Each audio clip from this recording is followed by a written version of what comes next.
Hello, everybody. Thank you for joining the FOSA WISeKey webinar.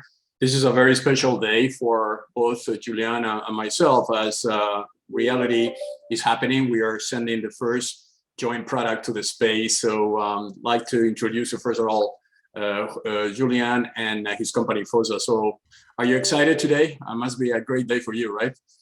Thanks for the introduction, Carlos. Indeed, it's quite a special day for us.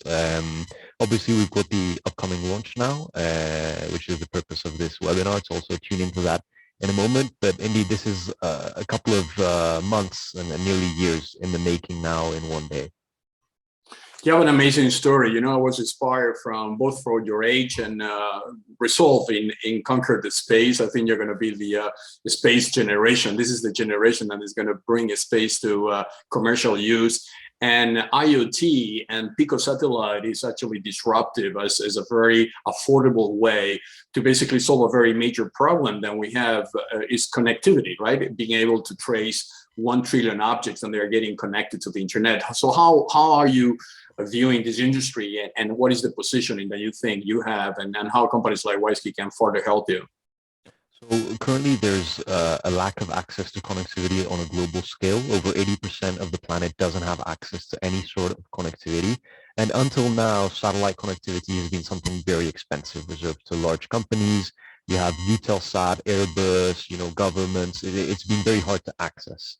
And this has been a very big limiting factor for the digitalization and the connectivity revolution for receiving IoT information. So right now there's billions of devices being deployed. For 2030, the market is going to be huge in IoT devices being deployed. And there's this gap in the market which doesn't allow connectivity. So we developed some cutting edge technology and IP with regards to pico satellites for giving these services in areas where there is no terrestrial connectivity. And this means that we can offer a service much cheaper and much more reliably than what was here before. So the competition is actually 5G, right? Because 5G is a way of connecting devices, but 5G installations are heavy and in many countries actually very impossible prohibitive due to the cost price issue. So satellites will be an excellent way to, especially what I think is validating the identity of the objects. As you know, WISeKey with a microchip, we set up this unique identity. And then if we can check that identity through the satellite on real time and be sure that the object is performing well, then it obviously is a breakthrough, right? Correct. So right now there's several deployments being made in 5G and NB-IoT. There's a lot of competition.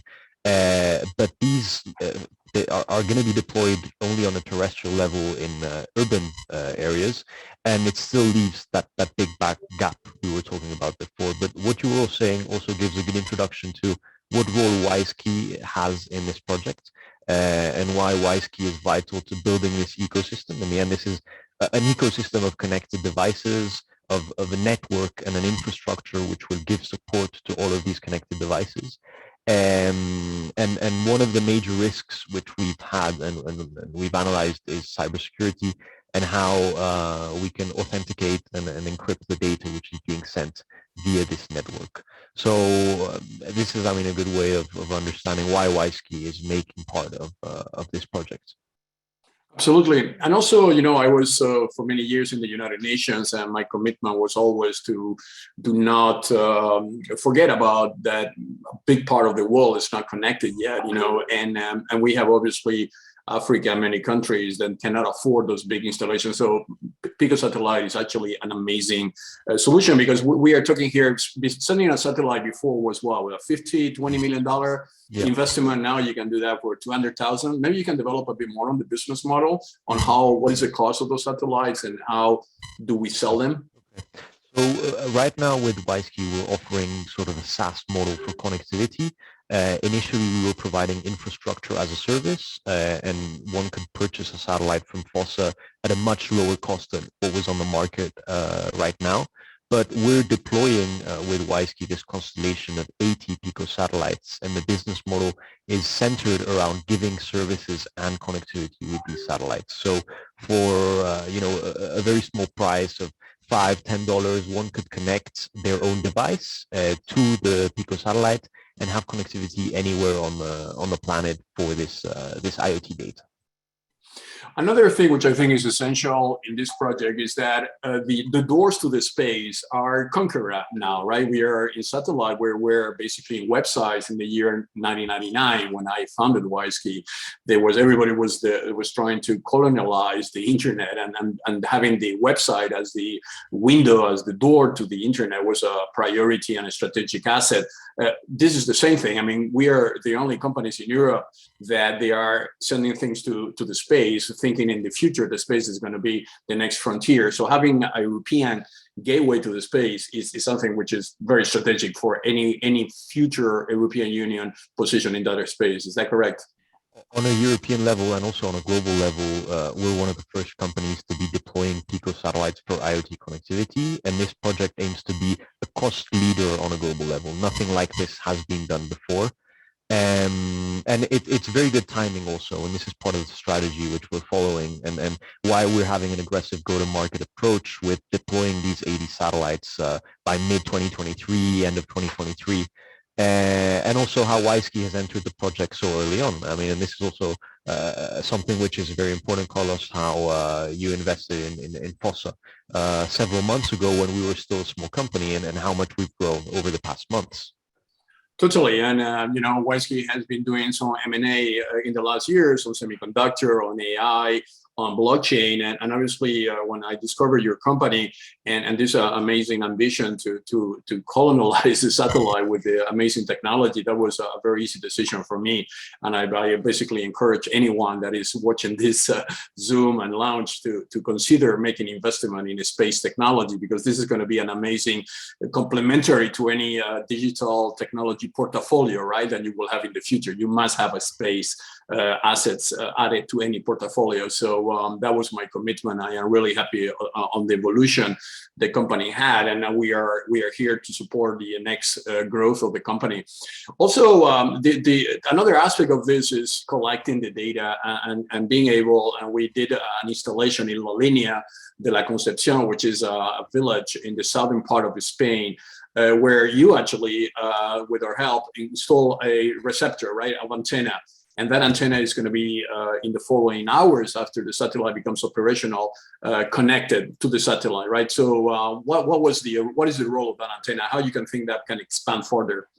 Right. So I think you can hear me well, right, Carlos? Yep. Perfect. So pretty much with this infrastructure of satellites, there's also a need for terrestrial infrastructure, which joins the land and the space aspect together. And in fact, the first part of this installation has been done in La Línea, also as a symbolic aspect of the plans which WISeKey has to develop a technological excellence center there. And right now from Madrid, we're controlling this operations center in La Línea, where we've installed several antennas to connect to these satellites, and they'll be doing the whole downlink process of getting that data, passing it through a remote server, network server, to the end device, to the smartphone or the PC, where you will receive the data. So I mean, it's a very big aspect in the end, and a symbolic aspect of what WISeKey has planned to do there. I think, Carlos, maybe you can add a bit more detail on the fourth Industrial Revolution Center, which is being planned. Yeah, exactly. So our vision was that La Línea and also Gibraltar, because they are in the southern part of Europe, so very much a strategic location towards Africa and the Mediterranean in general, is an ideal location to expand basically what I call a fourth industrial revolution ecosystem. So contrary to big technology parks of the past, the fourth industrial revolution, it solves basically disruptive technologies, then they converge between themselves. 2022 is going to be the year of convergence, means that things are going to be talking to each other. Blockchain will talk to AI, AI will talk to data, data will talk to IoT, IoT is going to provide a huge amount of data. So that interconnectiveness is what we want to locate in the La Linea Gibraltar. Gibraltar itself has a lot of technology assets. It's one of the largest blockchain hubs in the world. It's also now very well positioned on NFTs, and it's also located in an area with a lot of bunkers. You know, we just announced a few days ago that we will be doing mining, but Bitcoin mining using those infrastructure.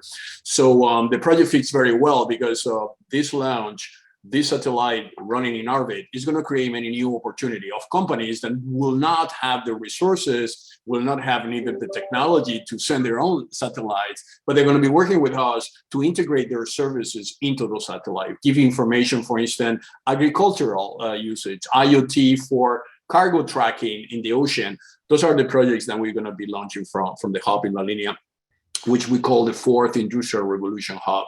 So, one area which I think is a great interest is what I was mentioned before, agriculture. You know, Spain and obviously many countries are disrupting on agricultural technology. How satellite solves the problem on traceability on the agricultural business? That's a good question, which I was actually going to point out regarding applications. What exactly these satellites can be used for with IoT connectivity in a real sense. So in these areas where there is no connectivity, there's no way of having a traceability or a monitorization of what's going on. And this IoT connectivity gives you better knowledge on exactly what processes are being undertaken and the data of these processes. So agriculture is fairly clear. You can place a sensor measuring temperature, humidity, pH, all of these parameters which can help to better grow the crop and to optimize processes, which in the end have an increase of productivity for the farmer. And by placing this sensor and receiving all this information, you can then process it to have these crop optimization processes. And this also leads us a bit to the pilot projects and what we're doing now in the industry, what we're working on, and what WISeSat is going to be used for in its first couple of months. So we're working now with Aprinsa, which is a Spanish state-owned company in the south of Spain, and is being backed by European Economic Recovery Funds, which is also now a very big area of interest: agriculture, connected infrastructure, connected industry. This fits very well with the theme that Europe is trying to impulse in the past couple of years.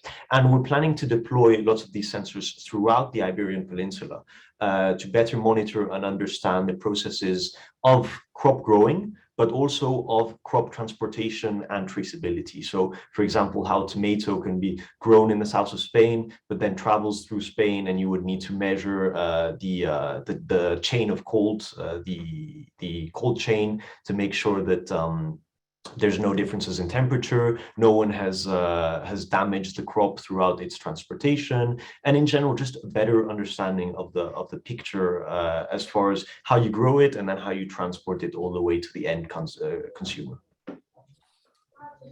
Julian, because the countdown has started and we are going to have the launch in 7 minutes from now, maybe we can switch to Spanish for a few minutes just to, we have a huge audience from Spain looking into this. This is an important moment also for Spain. So maybe we can switch in Spanish. I apologize to the English speaking audience, but we covered already the same points. So stay online so you can watch the launch online while we talk to our Spanish audience. So, pues, volver un poco a lo que hemos hablado, pero ahora en castellano, en español. Como te decía Julián, el tema del posicionamiento estratégico de Europa y sobre todo de España, por eso que España es un país ideal para el envío y la recepción de satélites.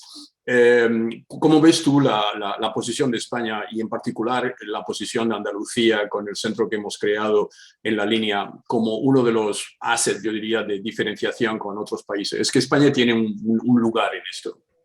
Por dar un poco de contexto también de lo que estamos intentando hacer aquí, el mercado de dispositivos IoT está creciendo enormemente. Hay una necesidad para este tipo de servicios de conectividad y sobre todo en los ámbitos de agricultura, que sabemos que España es uno de los líderes en todo lo relacionado con agricultura. Gran parte de nuestra economía se basa en la agricultura, pero la parte más importante, casi la piedra angular de este proyecto aquí, es cómo entramos en la línea en Gibraltar con nuestra antena de operaciones ligada con el Centro de Excelencia Tecnológica de WISeSat. Aquí tenemos una unión muy buena con Gibraltar, un centro, básicamente lo que se va a crear aquí, el centro de conexiones entre empresas, ya que tiene las dos partes, la unión con Reino Unido mediante Gibraltar, que también tiene un panorama fiscal, un panorama regulatorio distinto al que tenemos español, que es algo que se puede aportar a las empresas. Y en la línea y en España tenemos todas estas empresas que pueden venir a aportar su parte tecnológica que quizás no tenga Gibraltar. Yo creo que eso es algo muy importante en el desarrollo de este centro. Sabes, todo esto empezó cuando yo vi una película de Netflix que hablaba súper mal de la línea, ¿no? Y como tú sabes, yo soy de origen linense y me enfadé un poco porque dije, ¿cómo es posible que la reputación de la línea se limite solamente a problemas que de hecho no están relacionados con la línea? Son problemas que son más a nivel europeo, pero por desgracia pasan allá. Entonces la visión era, bueno, pues vamos a darle un impulso tecnológico. Y bueno, lo que ha pasado en un año ha sido increíble. Primeramente con el alcalde de la línea, Juan Franco, que apoyó inmediatamente el proyecto. Luego más tarde con Picardo también, el Chief Minister de Gibraltar, que también apoyó inmediatamente el proyecto, olvidando todos los temas geopolíticos y de historia entre España y Gibraltar, que como sabes son muy densos. Y bueno, y ese momento culminó en el Nasdaq, cuando aparecimos todos en la torre del Nasdaq, que fue el momento culminante que luego lanzó, de hecho, lo que está pasando hoy, como un segundo gran anuncio. Y yo creo que el posicionamiento de España, sobre todo en la parte del sur, sobre todo en la línea de Gibraltar, es muy importante porque estamos cerca de África, es la puerta de África. Yo hablo con muchas empresas grandes, tipo empresas chinas y otras que dicen, bueno, pues antes de entrar en África me gustaría testear la tecnología en España.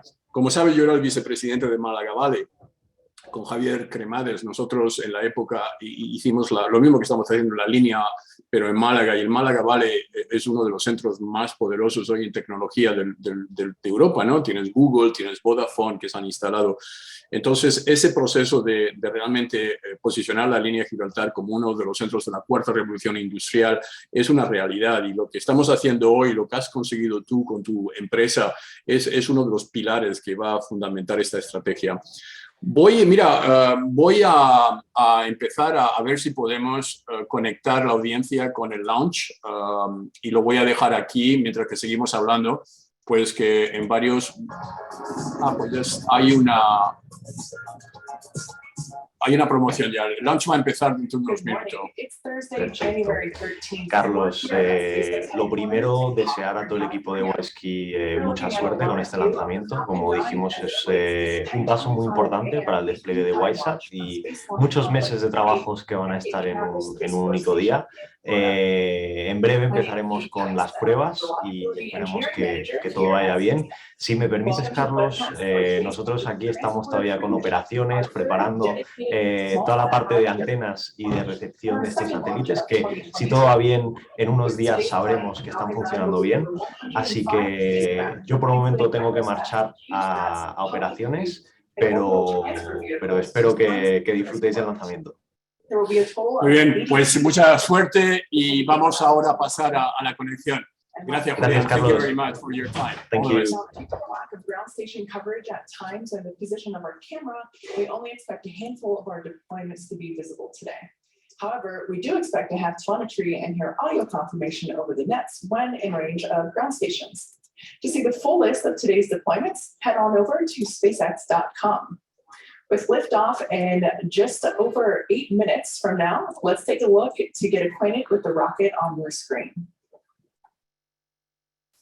Our two-stage launch vehicle stands about 70 meters tall when fully fueled. It'll hold just over 1 million pounds of propellant that the vehicle will burn through in less than 3 minutes after liftoff. The first stage, which is the bottom 2/3 of the vehicle, you can see it there on your screen. Is the booster which has 9 Merlin engines that do the bulk of the work to get Falcon9 off the ground and up to the thinner parts of the Earth's atmosphere. At about 2.5 minutes into flight, it'll separate and make its way back to Earth and target a land landing back at landing zone 1, which you see there on your screen. Today's mission marks the 10th flight for this particular booster. which debuted in May 2020 on our Demo 2 mission to the International Space Station. You will notice the soot left over from its previous 9 flights. On top of the first stage is the black carbon fiber inner stage. It connects the 2 stages and houses the pneumatic pushers that allow the first and second stage to separate during flight. Then on top of the inner stage is the Falcon9 second stage, and that will take the payloads to their eventual destination in orbit. After the first stage separates, the second stage will then carry the 105 spacecraft to orbit. Right now, those satellites are enclosed inside the large nose cone that you see there. It's located on top of the rocket, and this is called the fairing. Its job is to protect the payload until the vehicle is outside the Earth's atmosphere, at which point the fairing separates to expose the satellites to space. Today, we're flying a brand new fairing, and we will be attempting to recover the halves from the water once they return to Earth. The chief engineer held a technical poll at T-1 hour, and the launch director held a propellant load and launch go-no-go poll at T-38 minutes. Since T-35 minutes, Falcon 9 has been loading propellants. Falcon 9 is a bipropellant vehicle, which basically means it uses 2 types of propellants. For fuel, it's a refined form of kerosene called RP1, and the oxidizer is a super chilled liquid oxygen, or LOX. Currently, RP1 is fully loaded on the second stage and nearly fully loaded on, actually I'm seeing here, it is fully loaded on the first stage as well. And liquid oxygen loading is currently underway on both the first and second stages. We're also loading helium into storage vessels on the first and second stages. During flight, we will take that cold helium and run it through the heat exchangers on the Merlin engines. The resulting hot helium is used to fill the empty volume in the fuel and LOX tanks that's created by the engine pumps as they pull propellants out of the stage. At T-7 minutes, we began engine chill. This is where we opened the pre-valves between the first stage prop tanks and the 9 Merlin engines. This allows a little bit of cold liquid oxygen to flow through the turbo pumps, which brings them down to a temperature close to that of the super chilled propellant that will soon be flowing through the engines at liftoff. We're just about 4.5 minutes away from liftoff. The vehicle is healthy and we're currently working no issues. The range is ready to support. And as for weather, we can see that it's a beautiful blue sky day in Florida. There's less than 10% chance of violating the launch commit criteria, so basically the weather rules. And we can see on the screen there that the clamps there around the second stage, just below the fairing, have begun to open. So at this point in time, Falcon 9 is moving into the final stages of the countdown. There on your screen, you can see our strong back. That's part of the transporter erector, also called the TE. The TE is what we use to roll out the rocket from the launch pad and raise it to its vertical launch position. The TE is also what routes power, fluids, and communication to both the rocket and the satellite. The transporter erector has the launch mount, and that's what the first stage is attached to, and the strong back that is hinged to the launch mount. And if you listen closely, you can hear the hissing and popping of pressure venting from the rocket and the plumbing in the transporter erector. As I mentioned before, LOX load is underway for both the first and second stages. RP1 loading is complete on both stages. And it looks like LOX load on the first stage just finished up. Vehicle remains in good health. The gaseous oxygen that you can start to see around the vehicle venting from the base of Falcon 9, that's from the chill-in of the Merlin turbo pumps that occurred at T-7 minutes. 1 minute before liftoff, you'll hear the announcement that Falcon 9 is in startup, which means that the rocket's own internal computers are now autonomously controlling the launch countdown. As I mentioned before, our satellites they're inside the fairing. They continue to be healthy. Team is tracking no issues on the rocket. And as a reminder, if we don't launch today, we do have a backup opportunity tomorrow at the same time. And we have just 2 minutes to go before launch.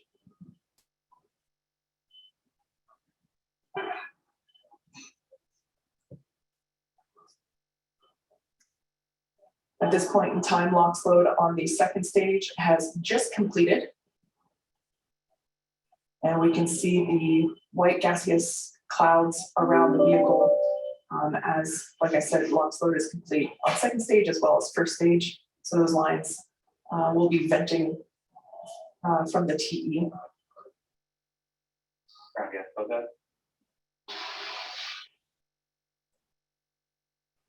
The next milestone we're coming up to is startup. You'll hear the call out for that at T-1 minute. That's the indication that the flight computer has taken over.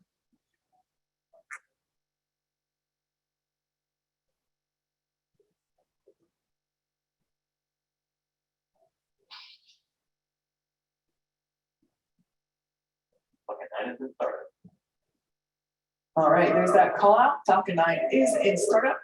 At this point in time, stage 1 and stage 2 are beginning to pressurize for launch.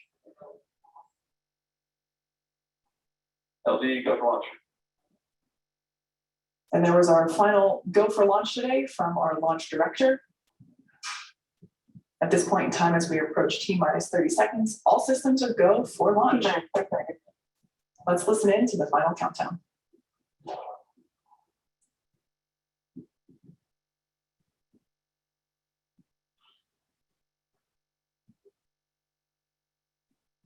T-minus 15 seconds.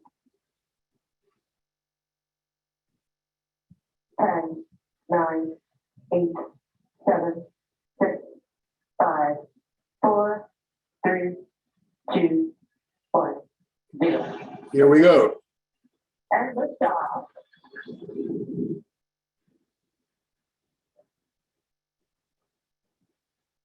WISeT and FOSA in the space.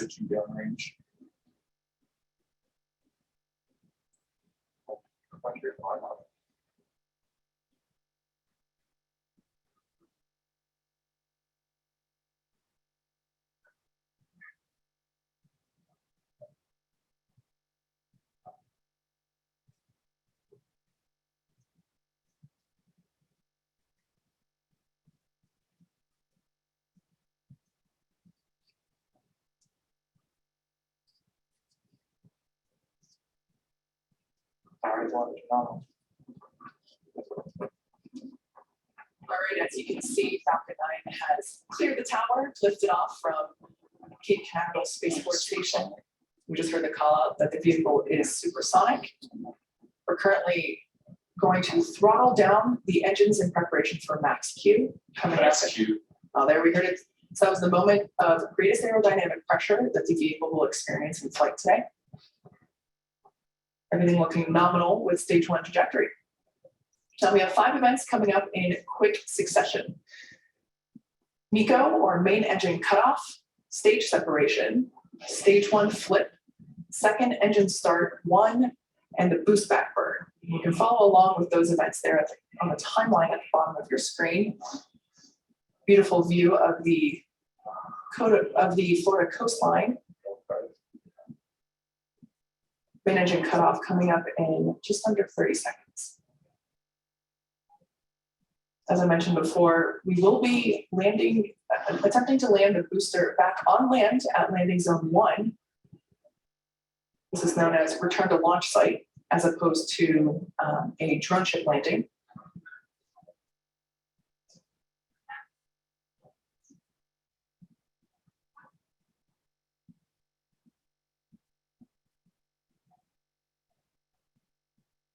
Eco. Stage separation confirmed.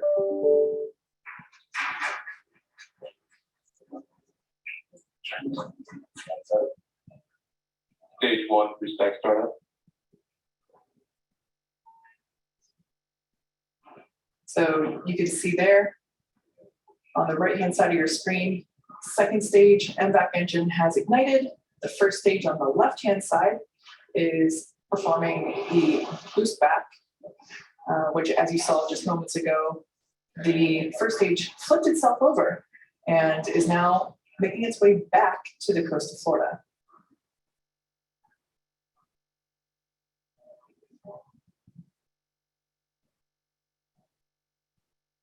Everything looking nominal with second stage trajectory there on the right-hand side of your screen.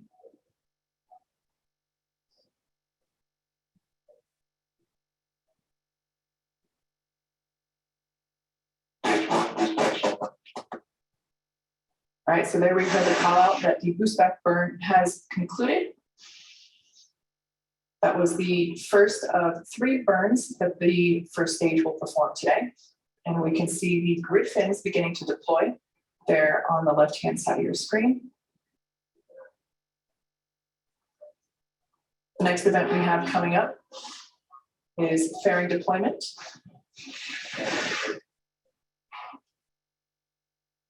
All right, there you can see the 2 fairing halves have separated, fallen away from the vehicle, exposing the 105 spacecraft to the vacuum of space.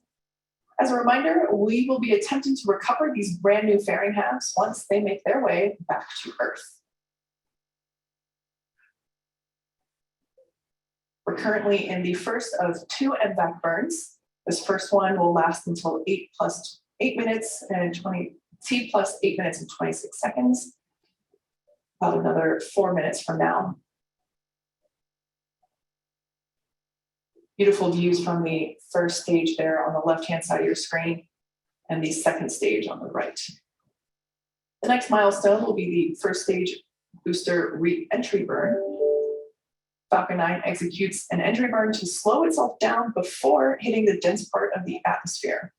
Without this burn, relying on the atmosphere alone to slow down the Falcon 9 would put unnecessary strain on the rocket. And there we can see the east coast of Florida. Trajectory. Space Coast there in the background of on the left-hand side. Once again, we are launching the Transporter 3 mission today. This is SpaceX's 3rd dedicated small-sat rideshare program mission. And it's our 2nd mission of 2022. SpaceX is targeting at least 3 dedicated rideshare flights to sun-synchronous orbit per year. And we also offer opportunities for a ride to orbit on our Starlink missions, which launch every couple of weeks. Small sats can ride to space on SpaceX's Falcon 9, Falcon Heavy, as well as Starship in the not too distant future.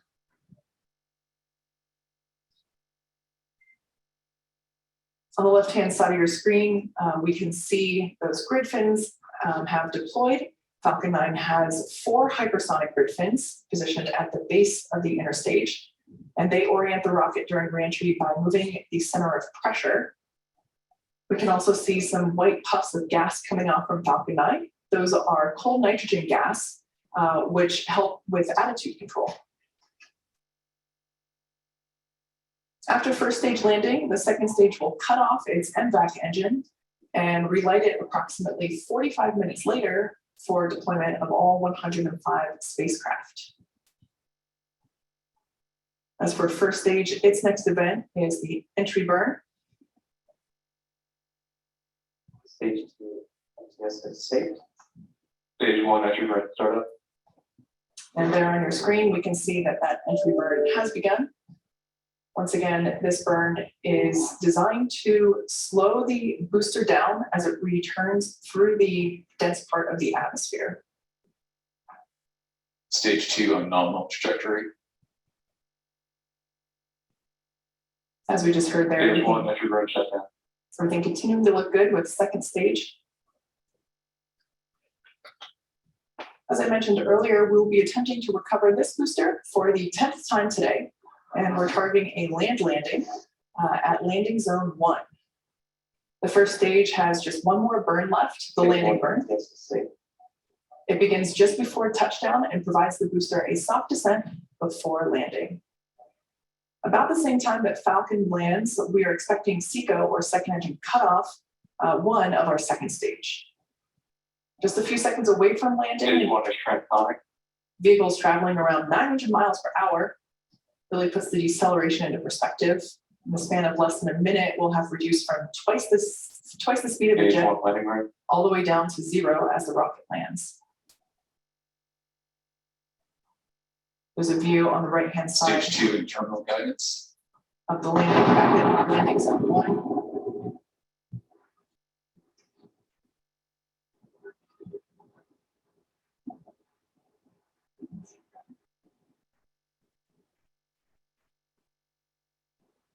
Stage 1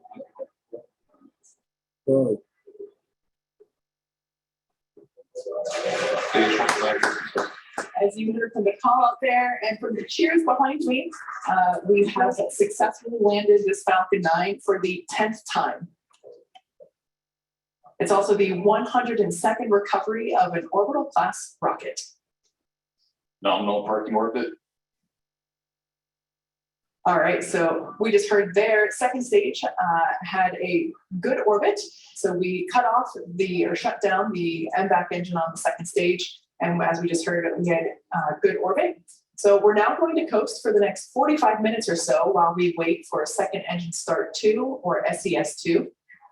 We'll see you back here at around T plus 55 minutes.